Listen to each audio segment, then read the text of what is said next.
അങ്ങനെ ഒരുക്കൊക്കെ കഴിഞ്ഞു, ഞങ്ങള് പള്ളിയിലേക്ക് പോവാണ് അല്ലെ? അല്ലേ മയ്യമ്മേ? മയ്യമ്മയുടെ ഉടുപ്പൊക്കെ മാറ്റിട്ട് അവിടെ ചെല്ലുമ്പോ അല്ലെ മാമൂശ്ശേരുടെ ഉടുപ്പിടും.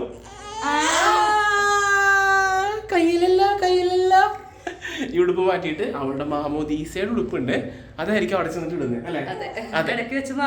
ഞങ്ങൾ മാറും. ഒരുക്കൊക്കെ കഴിഞ്ഞ് ദേ ഒരു ചെറിയ പ്രാർത്ഥനയൊക്കെ കഴിഞ്ഞ് നേരെ നമ്മൾ പള്ളിയിലേക്ക് ഇറങ്ങാണ്. മറിയാമ്മയുടെ ദേ മാമോദീസയുടെ ഉടുപ്പും തിരിയൊക്കെ ഉണ്ട് ഈ പെട്ടിയിലിരിക്കുന്നത്. അപ്പോൾ ദേ ഇതാണ് ഐറ്റം. ആഹാ, എന്ത് രസമല്ലേ കാണാനായിട്ട്.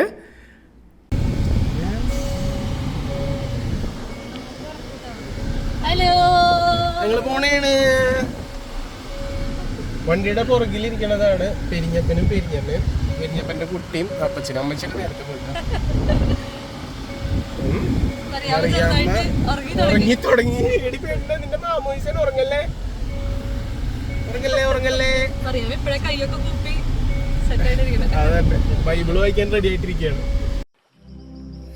2 വർഷം കാത്തിരുന്ന് ഞങ്ങളുടെ 3ാമത്തെ വെഡിങ് ആനിവേഴ്സറി ആയപ്പോഴേക്കും ദൈവം തന്ന മുത്താണ് ഞങ്ങളുടെ കുഞ്ഞു മറിയം. അതുകൊണ്ടാണ് മറിയൊന്ന് നേരിട്ട് നോക്ക്.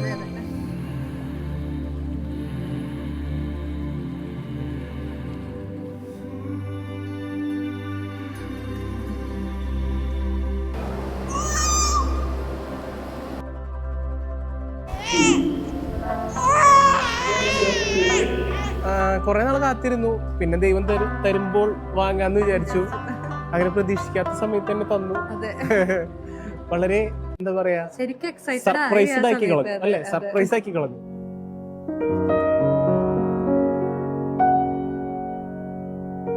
എനിക്ക് ശരിക്കും പറയുകയാണെങ്കിൽ വിശ്വസിക്കാൻ പറ്റുണ്ടായിരുന്നില്ല. കുറെ നാള് വെയിറ്റ് ചെയ്തിട്ടാണ് ഞങ്ങൾ, കുറെ നാളെ ഒരു കുഞ്ഞിന് വേണ്ടി ഇങ്ങനെ ഒരുങ്ങി ഇരിക്കുകയായിരുന്നു. തീരെ പ്രതീക്ഷിക്കാത്ത സമയത്താണ് അവളെ കിട്ടിയത്. അപ്പൊ അത് പറയാൻ അങ്ങനെ വാക്കിൽ പറഞ്ഞാൽ നിൽക്കില്ല.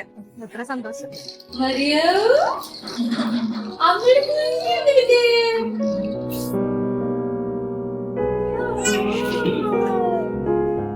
ഞാൻ 3 മാസമായിട്ട് എന്റെ വീട്ടിലാണ്. എനിക്ക് ഉറക്കം നിൽക്കേണ്ട വന്നിട്ടില്ല.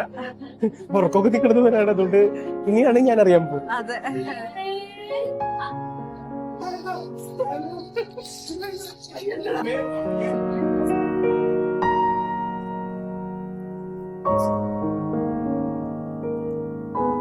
നമ്മളൊരു അപ്പനായി മാറി എന്ന് മനസ്സ് ഇങ്ങനെ ഇടയ്ക്ക് പറയും. അങ്ങനെ ഒരു ഉമ്മയെ കൊടുക്കാൻ തോന്നുന്നു. അമ്മേന്റെയും അപ്പച്ചനായന്റെയും ഭയങ്കര ത്രില്ലുണ്ട് ഞങ്ങക്ക്. ഇവിടെ സെറ്റ് ആക്കി എടുക്കണോ? അതെ അതെ, ഹാപ്പിനെസ് എന്ന് പറഞ്ഞു കഴിഞ്ഞാ ഭയങ്കര ഹാപ്പിനെസ് ആണ്. കാത്തിരുന്ന് കിട്ടുമ്പോഴൊരു സന്തോഷം. അതെ അതെ.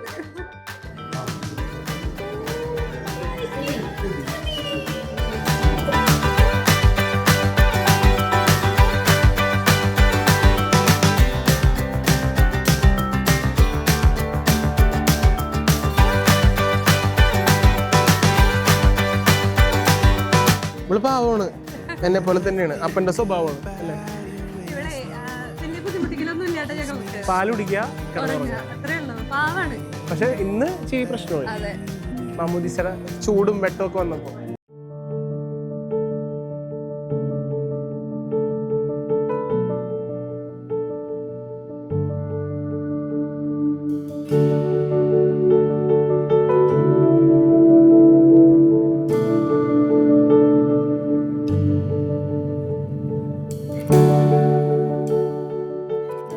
ഡെലിവറി കഴിഞ്ഞിട്ട് ഫസ്റ്റ് ഏറ്റവും ആദ്യം ഹസ്ബൻഡിനെ കാണാന്ന് പറഞ്ഞു. അപ്പൊ വിളിച്ചോണ്ട് പോയിട്ട് പെട്ടെന്ന് എന്റെ കൺമുൻപിൽ ഒരു ഞെട്ടലായിരുന്നു. പുതിയൊരു ആള്, അതായത് അത്ര നാള് വയറിന്റെ ഉള്ളിൽ ഉണ്ടെന്ന് നമ്മള്, അതായത് ഒരു മനസ്സിലുണ്ടായിരുന്ന ഒരു കാര്യം പെട്ടെന്ന് നമ്മുടെ മുമ്പിലേക്ക് പുറത്ത് പുതിയൊരു ജീവനായിട്ട് വന്നിങ്ങനെ കാണുമ്പോ വല്ലാത്തൊരു ഫീൽ ആയിരുന്നു കേട്ടോ.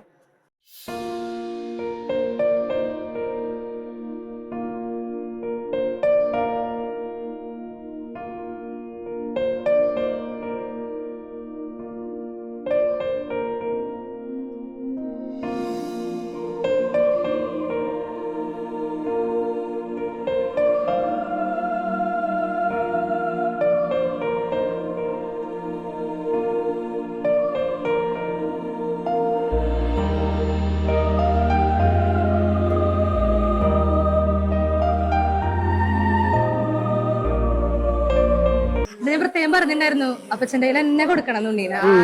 ആള് അപ്പച്ചനായിരിക്കണം എന്ന് പറഞ്ഞിട്ടുണ്ടായിരുന്നു.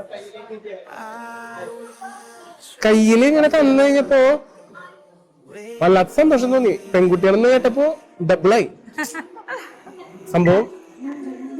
പെൺപിള്ളേർക്ക് അപ്പന്മാരോട് കൂടുതൽ ഇഷ്ടം ഉണ്ടാവുമല്ലോ. എന്നോടിഷ്ടം കൂടാമോ നിന്നെ കൂടാതില്ലല്ലോ ഇന്നെന്നുള്ളിൽ പൂക്കാലം കളിയാടാമേ കിളിമരത്തണലോരം കളിയാടാമേ കിളിമരത്തണലോരം കണ്ണാ തുമ്പി പോരാമോ എന്നോടിഷ്ടം കൂടാമോ നിന്നെ കൂടാതില്ലല്ലോ ഇന്നെന്നുള്ളിൽ പൂക്കാലം വെള്ളം കല്ലിൻ ചില്ലും കൂടൊന്നുണ്ടാക്കാം ഉള്ളിനുള്ളിൽ താലോലിക്കാമെന്നും എന്തേ പോരാത്തോ വാവേ വാവാച്ചി. അപ്പോ കണ്ടില്ലേ എങ്ങനെയുണ്ട് ഫോട്ടോസും വീഡിയോസും ഒക്കെ? അടിപൊളിയല്ലേ? അപ്പോ ടൈനി ടോട്ട്സ് മറക്കണ്ടട്ടാ. ഇപ്പോ എന്ത് ഫംഗ്ഷൻ ആണെങ്കിലും അടിപൊളി ഫോട്ടോസും വീഡിയോസും എടുത്ത് നിങ്ങളുടെ കയ്യിൽ ഇങ്ങനെ തന്നിരിക്കും. ഒരു രക്ഷയില്ല. അപ്പൊ നന്ദു ബ്രോ നമ്മുടെ സെബിൻ ചേട്ടൻ നമ്മുടെ സെബിൻ ചെറിയാക്ക് വഴിയാണ് ഞാൻ പരിചയം. കാരണം സെബിൻ്റെ ഒക്കെ വീട്ടിലെല്ലാ ഫംഗ്ഷനും അടിപൊളിയായിട്ട് കവർ ചെയ്തതും നന്ദു ബ്രോ ആയിരുന്നു. അങ്ങനെ ആണ് നമ്മൾ നന്ദു ബ്രോനെ പരിചയപ്പെടുന്നത്. എന്തായാലും വർക്കൊക്കെ അടിപൊളി തീക്കനല് സാധനം. ഉണ്ണികളുടെ ഫംഗ്ഷൻസിനൊക്കെ അടിപൊളിയായിട്ട് എടുത്തരും കേട്ടോ. അവരെ ഹാൻഡിൽ ചെയ്യുന്ന രീതിയൊക്കെ സൂപ്പർ. അപ്പൊ മനസ്സിൽ വെച്ചോ, ആവശ്യം വരും. ടൈനി ടോട്ട്സിന്റെ കോൺടാക്ട് ഡീറ്റെയിൽസ് ഇതേ വീഡിയോയുടെ താഴെ കൊടുത്തിട്ടുണ്ട് കേട്ടോ. അപ്പോൾ നിങ്ങൾക്ക് എൻക്വയറീസിന് ആ നമ്പറിൽ കോൺടാക്ട് ചെയ്യാവുന്നതാണ്.